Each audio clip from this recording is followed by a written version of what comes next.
오늘 하나님께서 우리에게 주시는 말씀은 민수기 14장 26절 이하에 있는 말씀입니다. 민수기 14장 26절로 38절에 있는 말씀 봉독해 드립니다. 민수기 14장 26절입니다. 제가 가진 성경으로는 구약성경 217페이지에 있는 말씀입니다. 여호와께서 모세와 아론에게 말씀하여 이르시되 나를 원망하는 약한 회중에게 내가 어느 때까지 참으랴. 이스라엘 자손이 나를 향하여 원망하는 바 그 원망하는 말을 내가 들었노라.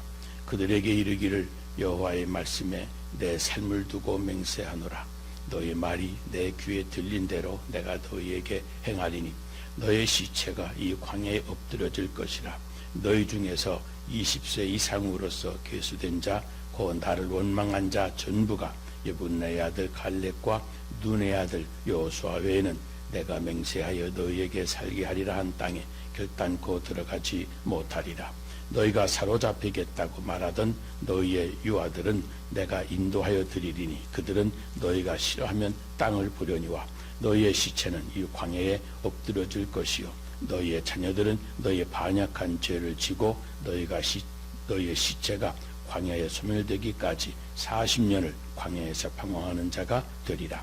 너희는 그 땅을 정탐한 날 수인 40일의 하루를 1년으로 쳐서 그 40년간 너희의 죄악을 담당할지니 너희는 그제서야 내가 싫어하면 어떻게 되는지를 알리라 하셨다 하라. 나 여호와가 말하였거니와 모여 나를 거역하는 약한 원회중에게 내가 반드시 이같이 행하리니 그들이 광야에서 소멸되어 거기서 죽으리라. 모세의 보냄을 받고 땅을 정탐하고 돌아와서 그 땅을 악평하여 온 회중이 모세를 원망하게 한 사람 곧 그 땅에 대하여 악평한 자들은 여호와 앞에서 재앙으로 죽었고 그 땅을 정탐하러 갔던 사람들 중에서 오직 눈의 아들 여호수아와 여분네 아들 갈렙은 생존하니라. 아멘. 남자 고생시킬 여자라는 글이 있어서 조심스럽게 읽어보았습니다. 여러 가지 설명을 해놓았는데 우리 주변에 많은 여자들이 이 남자 고생시킬 여자인 것 같아서 여러분에게 소개를 합니다. 근데 그 중에 3위에 등극한 여자가 남자의 사기가 떨어졌을 때 자기가 먼저 더 낙심하는 여자라고 그럽니다. 남편이 오늘 힘들었다고 회사 얘기를 하면 남편을 위로하는 것이 아니라 도리어 남편이 더 낙심하게 되도록 더 부정적으로 말하는 여자랍니다. 예를 들어 남편이 회사에서 일 처리를 잘못해서 상관에게 꾸중을 들었다고 말을 하면 회사에서 금방 잘리게 될 것처럼 땅 꺼지게 걱정을 하는 여자가 있답니다. 물론 다음날 아침에 아무 일도 일어나지 않습니다. 이런 아내를 둔 남편은 어느 순간부터 회사 일을 집에 와서는 말을 하지 않게 되고 그런 여자와 함께 사는 남자들은 단 한 번의 실수도 다시 수습하고 만회할 기회를 갖지 못하기 때문에 그런 남자를 고생시킬 여자 3위에 등극을 시킨 겁니다. 가정에서뿐만 아니라 사회 어디서라도 우리는 서로 주고받는 이 말의 영향력을 무시할 수가 없습니다. 야고보서 3장 2절에 보면 우리가 다 실수가 많으니 말의 실수가 없는 자면 곧 온전한 사람이라 능히 온 몸도 굴레를 씌우리라. 우리가 말을 순종하게 하려고 그 입에 재갈을 먹여 온 몸을 어거한다고 그랬습니다. 여러분, 사람은 말한 대로 삽니다. 평소 입버릇대로 삽니다. 그래서 그 사람의 입이 곧 그 사람의 미래인 것을 압니다. 입에서 나온 좋은 말은 사라지지도 않고 그가 나아가는 길을 밝혀주기도 합니다. 그래서 하는 일마다 잘 풀리고 그 재산도 늘어나는 사람들을 가만히 보면 물론 좋은 말을 하는 사람들입니다. 말은 에너지입니다. 좋은 말은 좋은 에너지이고 나쁜 말은 아주 나쁜 에너지입니다. 좋은 에너지가 흘러넘치면 나도 좋고 남도 좋습니다. 사람은 말한 대로 삽니다. 탈무드는 이 세상에서 가장 존귀한 것도 혀이고 가장 사악한 것도 혀라고 그랬습니다. 긍정적인 말로 희망을 밝히는 존귀한 혀도 있지만 부정적인 말로 파멸을 불러오는 아주 사악한 혀도 있습니다. 한 사람의 혀 끝에 선과 악이 그리고 희망과 절망이 모두 달려 있습니다. 긍정적인 말을 지속적으로 들은 사람은 선과 희망을 품고 인생을 살아가지만 부정적인 말을 들어온 사람은 언제나 악과 절망의 포로가 돼서 힘없이 죽어가고 맙니다. 삶의 연륜이 한 해 한 해 쌓여갈수록 이 언어 생활, 이 말을 지혜롭게 한다는 것이 정말 어렵다고 하는 생각을 많이 하게 됩니다. 오늘 본문은 가나안 정탐 사건을 우리에게 보여줍니다. 모세는 이스라엘 12지파 족장들에게 가나안을 정탐을 하고 와서 보고하라고 시킵니다. 40일간 가나안 땅을 정탐한 후에 여호수아와 갈렙은 긍정적으로 보고를 했습니다. 그리고 나머지 10명의 족장들은 아주 부정적으로 보고를 합니다. 민수기 13장에 보면 갈렙이 모세 앞에서 백성을 안정시켜 가로되 우리가 곧 올라가서 그 땅을 취합시다. 능히 이길 것입니다. 하지만 그와 함께 올라갔던 사람들은 가로되 우리는 능히 올라가서 그들을 치지 못할 겁니다. 그들은 우리보다 강합니다. 그리고 이스라엘 자손 앞에서 그 탐지한 땅을 아주 악평하면서 말하기를 우리가 두루 다니면서 탐지한 땅은 아주 큰 거미를 삼키는 땅이요. 거기서 본 모든 백성들은 신장이 아주 장대한 사람들이고 또 거기 네피림 후손이 아낙 자손 이 대장부 자손들을 보았는데 우리는 스스로 보기에도 메뚜기 같습니다. 그들은 보기에도 그와 같았을 겁니다. 이 열명적인 부정적인 보고에 온 이스라엘 백성들이 밤새도록 목을 놓아 울었다고 그랬습니다.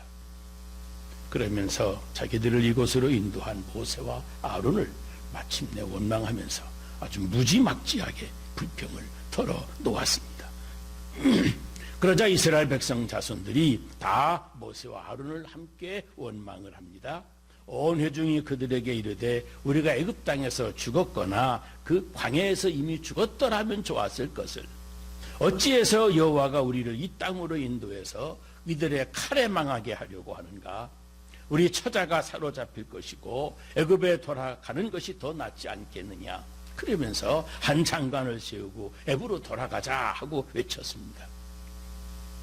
그때 모세와 아론이 이스라엘 회중 앞에 얼굴을 땅에다가 대고 엎드리고 여호수아와 갈렙은 아주 분한 마음에 옷을 찢으면서 회중들에게 외쳤습니다. 민수기 14장에서 보는 대로 우리가 두루 다니며 탐지한 땅은 심히 아름다운 땅이라. 여호와께서 우리를 기뻐하시면 우리가 그 땅으로 인도하여 들이시고 그 땅을 우리에게 주실 것이다. 이는 과연 젖과 꿀이 흐르는 땅이다. 우리는 여호와를 거역하지 말자. 곧 그 땅 백성을 두려워하지 말자. 그들은 우리의 밥이다. 그들의 보호자는 그들에게서 떠나갔고 여호와는 우리와 함께 하신다. 그들을 두려워하지 말자 그랬습니다. 그러자 회중들은 듣기 싫다는 듯이 이 여호수아와 갈렙을 돌로 쳐 죽이려고 그랬습니다. 바로 그 순간 여호와의 영광이 회막에서 이스라엘 회중에 크게 나타났습니다. 그리고 여호와께서 모세에게 이 백성을 전염병으로 몰살시키고 모세를 통해서 더 크고 강한 나라를 이루시겠다고 말씀하십니다. 그때 모세는 하나님께 간절한 마음으로 그들을 용서해 주실 것을 간구했고 하나님은 그들의 기도를 들어주셔서 일단 전염병으로 몰살시키려고는 뜻은 거두어 주셨습니다. 그리고 그들의 입으로 말한 그대로 행해 주시겠다. 그 입으로 한 말 그대로 해 주시겠다 말씀을 하셨습니다. 그러면 그들이 무엇이라고 말했습니까? 차라리 애굽에서 죽었거나 광야에서 죽었더라면 좋았을 것을 그랬습니다. 이 원망하는 말, 들으신 그대로 해주시겠다고 말씀한 겁니다. 죽고 싶다고 했으니 그렇게 해주시겠다고 하는 말씀입니다. 민수기 14장 27절로 34절에 보면 나를 원망하는 약한 회중을 내가 어느 때까지 참으랴. 이스라엘 자손이 나를 향하여 원망하는 바 그 원망하는 말을 내가 들었노라. 그들에게 이르기를 여호와의 말씀에 나의 삶을 가리켜 맹세하노라. 내 말이 내 귀에 들린 대로 내 말이 내 귀에 들린 대로 내가 너희에게 행하리니 너희 시체가 이 광야에서 엎드러질 것이라. 너희 20세 이상으로 계수함을 받은 자 곧 나를 원망하는 자 전부가 예분네 아들 갈렙과 눈의 아들 여호수아 외에는 내가 맹세하여 너희로 거하게 하리라 한 땅에 결코 들어가지 못할 것이다. 너희가 사로잡히겠다고 말하던 너희의 유아들은 물론 내가 인도하여 드리겠지만 그들은 너희가 싫어하던 땅을 보려니와 너희 시체는 이 광야에 엎드러질 것이다. 너희 자녀들은 너희의 패역한 죄를 짓고 너희의 시체가 광야에서 소멸되기까지 40년 이 광야에서 유리하는 자가 되리라. 너희가 그 땅을 탐지한 날 수십일의 하루를 40일의 하루를 1년으로 환산해서 그 40년간 너희가 너희의 죄악을 질지니 너희가 나의 실어버림을 알리라 그랬습니다. 그리고 성경을 보면 하나님께서 말씀하신 대로 그대로 되었습니다. 20살 이상 된 자로서 가나안 땅에 들어간 사람은 여호수아와 갈렙 단 2사람뿐이었습니다. 흔히 말이 씨가 된다고 하는데 정말 이 사건이야말로 말이 씨가 된다고 하는 것을 확실하게 보여줍니다. 그러므로 우리는 이왕이면 좋은 말, 좋은 씨앗을 심도록 노력해야 됩니다. 사실 가나안 정탐을 보고 온 후에 사람들의 동향을 보듯이 인간은 궁극적인 생각보다는 긍정적인 생각보다는 부정적인 생각으로 언제나 기우는 경향이 많습니다. 이 세상에 사는 사람들 중에서 90% 이상이 부정적인 생각으로 말을 한다는 통계가 있습니다. 긍정적인 사람은 10%도 안 됩니다. 이 본문에서도 12명 중에 10명이 부정적인 생각과 말에 노예가 되었고 이스라엘의 온 회중들은 모두가 다 그 부정적인 보고에만 귀를 기울였습니다. 그걸 보면 우리가 의식적으로 훈련하지 아니하면 내가 나를 훈련시키지 아니하면 우리는 나 자신도 모르게 부정적인 생각으로 기울게 된다는 것을 알아야 됩니다. 많은 사람들 언제나 잘 될 거야 하는 긍정적인 생각보다는 잘 될 수 있을까? 잘 안 될 걸 이런 생각에 사로잡히는 경향이 많이 있습니다. 이러한 재성을 지닌 인간이 아주 자연스러운 것이지만 우리는 이런 부정적인 사고의 경향을 극복해야만 됩니다. 보세요. 우리 한국 사람들은 껄핏하면 죽겠다라고는 말을 많이 합니다. 힘들어서 죽겠다, 괴로워서 죽겠다, 피곤해서 죽겠다, 뭐 이런 말은 이해가 됩니다. 그런데 그렇지 않은 경우에도 죽겠다는 말을 덧붙입니다. 보세요. 좋아서 죽겠다, 예뻐 죽겠다, 이거 좀 말이 이해가 되지 않습니다. 평소 아무 생각 없이 이런 부정적인 언어를 쏟아내는 습관에 우리가 이미 젖어 사는 겁니다. 우리들의 이 언어 생활은 사실은 길들이기에 달려 있습니다. 부정적인 언어를 자주 사용하면 부정적인 언어 습관이 빼고 긍정적인 언어를 자주 사용하면 긍정적인 언어 습관이 내 혀에 배게 되어 있습니다. 여러분 심리학의 25가지 법칙이라는 글을 보았는데 그중에 언어 습관과 관련된 법칙을 2가지만 소개해 드립니다. 첫 번째는 반복의 법칙, the law of practice라고 그럽니다.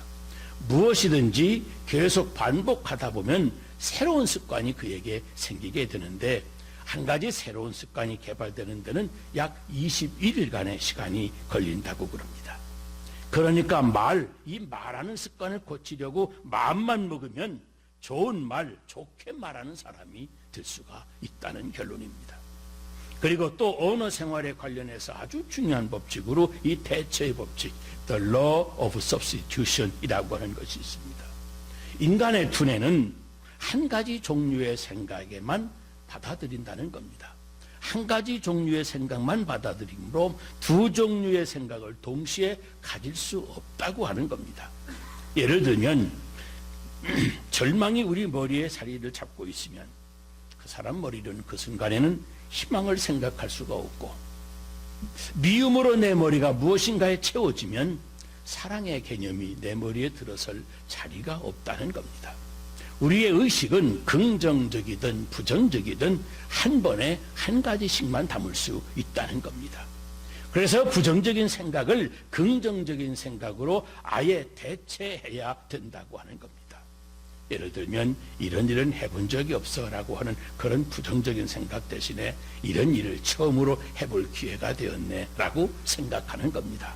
이거 너무 복잡하다라고 하는 부정적인 생각 대신에 다른 각도로도 생각해 볼 수가 있지 하고 생각하고, 이거 자원이 없어서 못해 라고 부정적인 결론을 말하는 대신에 필요는 별명의 어머니다라고 생각해 보는 겁니다.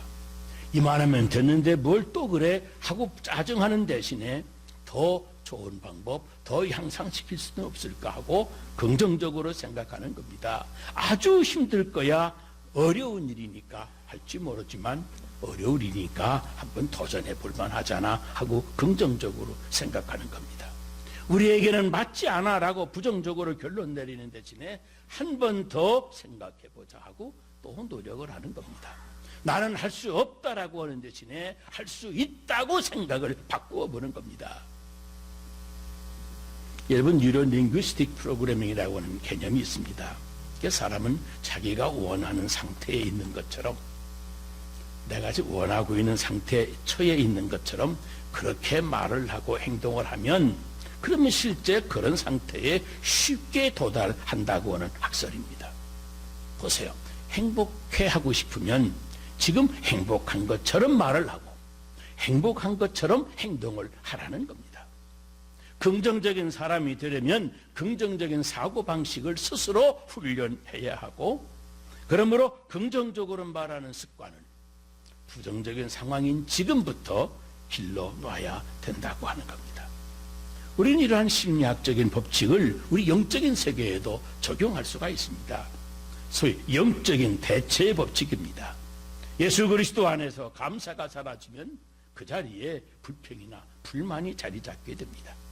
여러분, 우리 마음에 감사와 불평은 동시에 함께 있을 수가 없는 것 아니겠습니까?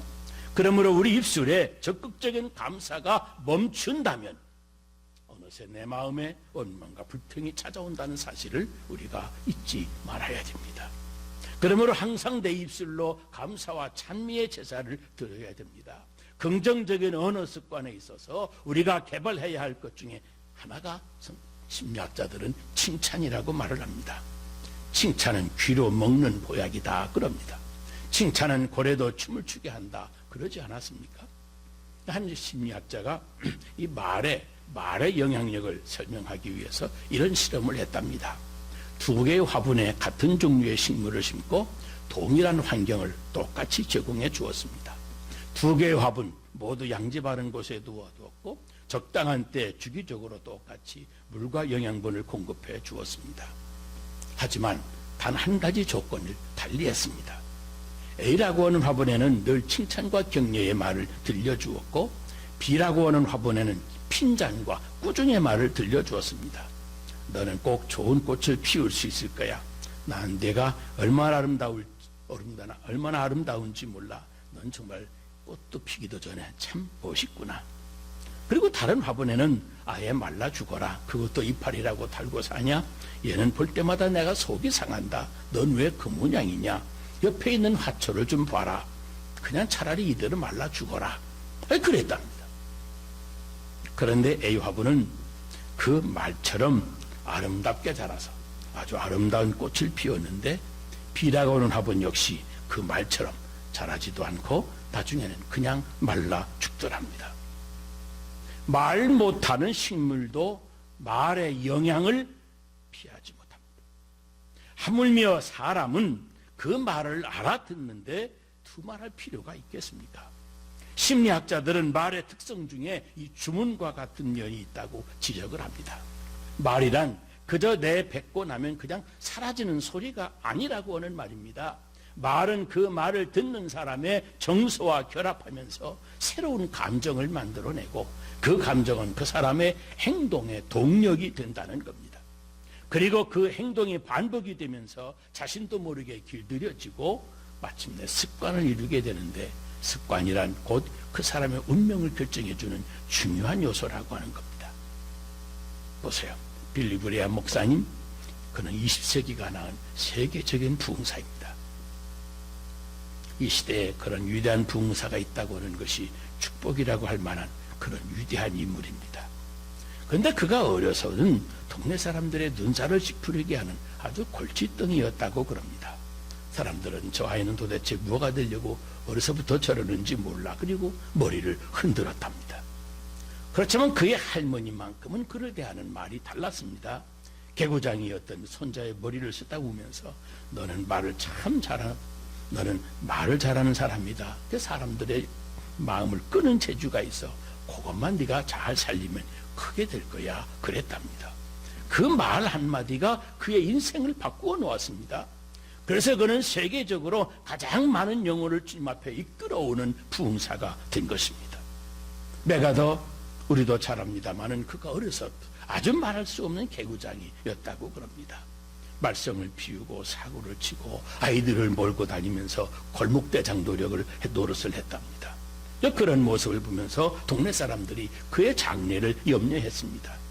그런데 그의 할머니는 너는 군인 기질을 타고났어 라고 말했답니다. 이 말 한마디에 메가더는 눈이 확 뜨였다고 그의 인생 고백서에 말을 합니다. 그래서 결국 위대한 군인이 될 수가 있었던 겁니다. 루스벨트 대통령도 마찬가지입니다. 어릴 때 저는 소아마비 알았습니다. 그래서 그는 의기소침해지고 성격도 내성적으로 바뀌었고 남들보다 항상 뒤처지는 그런 생활을 했습니다. 그런데 아버지의 칭찬 한마디에 용기를 얻어서 대통령이 됐습니다.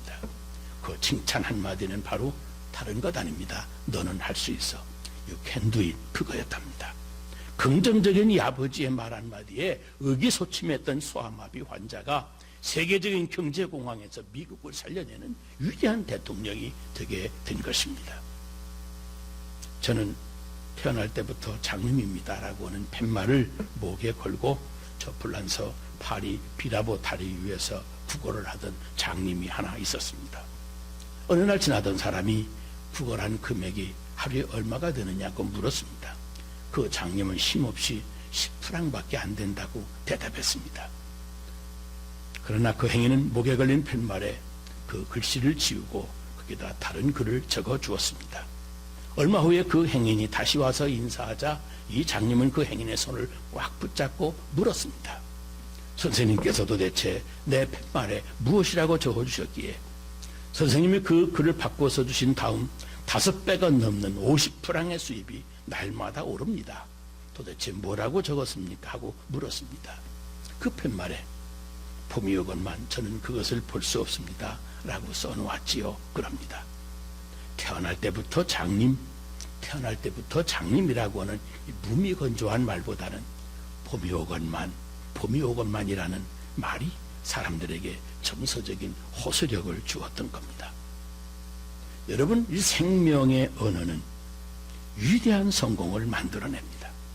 말 한마디로 천냥빛을 갚을 수도 있고 천냥빚을 질 수도 있습니다.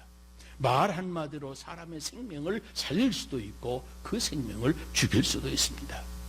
여러분, 긍정적인 말, 생명이 있는 말, 사람의 길을 살리고 정서를 살리는 말, 더 나아가서 생산적인 언어 습관을 기르도록 기도하고 노력해야 됩니다.